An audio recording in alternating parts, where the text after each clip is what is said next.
Well, we have the owner of Glee Gifts, and Glee Gifts is in Mansfield, Massachusetts, at 280 School Street. Welcome, Ann-Foley-Collins. How are you? Thank you. I'm great. Thanks for having me today. So, Ann, there was so much about you that to talk about. You're a walking billboard for your store. Why don't you tell us what you do? I own Glee Gifts. Yeah. I've owned it for 8 years now. And I am one of the brands of the store. One of the things that I wanted to do was build my brand because I'm a store owner. Right. Yes, and I do have jewelry on that represents the store, some clothing. So, yeah, I'm just trying to build the brand and grow the business.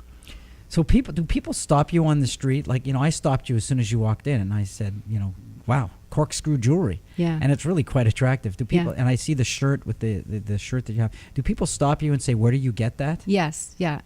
When I'm working in the store, I do like to wear a lot of what we carry because that's a great way to sell. It's a billboard. Yes, Right. and people get ideas and they see how different we are. Glee Gifts is unique, and I like to carry unique products. And so if you go to a big box, you're not going to find the same type of things that you see at Glee. So that's the way that we sell our products, and that's the way that we build our brand is by wearing things. Well, you couldn't see that. You wouldn't see that what you have on a Target because they couldn't get, 250,000 of those done. You have specialty type things, right? Yes, we're very unique. Yeah, that's what sets us apart. So how did you get into the business? You're clearly very creative. There's color all over you. Yeah. Well, that's a great question. And, I listened to so many of your interviews before this, and I knew that you were going to ask this question. So I've been prepping myself. I never asked that question before. I said you were colorful. Glee started in 2005, and I started the store with a girlfriend. She's not with the company anymore, but at that time we were both in financial industry, and we both either left or I got laid off. We both like to entertain, so we decided to open this little store in downtown Mansfield and just have entertaining items that we carried because we like to have parties, and we just thought that everybody else liked to have parties, and they need to come to our store to buy their party stuff. So we carried a lot of stems and platters and that sort of thing. And we used to call it our little drinking place because we would have wine every afternoon and just basically have a really good time. So after that, the store, my lease was up. I moved to a couple of different other places, but now I ended up in Mansfield Crossing. And I have changed the business as my customers have changed, and I have changed over the past 8 years. And what we carry now are a variety of classes. We carry a lot of jewelry, a lot of wall art, a lot of stems and glassware, other than wine glasses and martinis.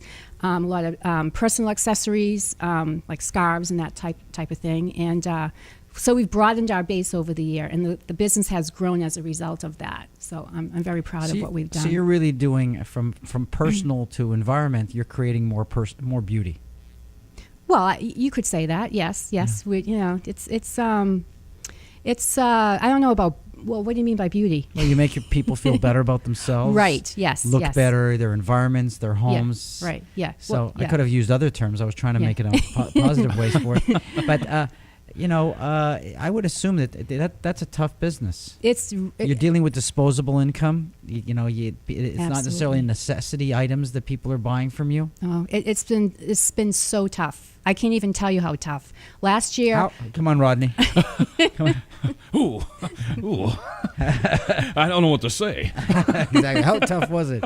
How tough was it? Yeah. Wake up over there. I'm Come on, sorry. John. I was listening to because what's impressing me here, very honestly, is that opening a business 8 years ago and what we've experienced, you have to have a lot of guts, a lot of strength, and you've worked very hard at this, and you're surviving, which is a great story. Yeah. After 3 years, I said, we got to move because I outgrew the space, and the space that I was in did that. 2 years ago, I said to my staff, listen, this is our make or break it year, which would be last year. I said this in 2012. I am tired. I'm tired. This is hard. This is a very hard business. I call it entrepreneurial fatigue. Yes. I said to my staff, I have a great staff. I have 6 gals that work for me more during holiday.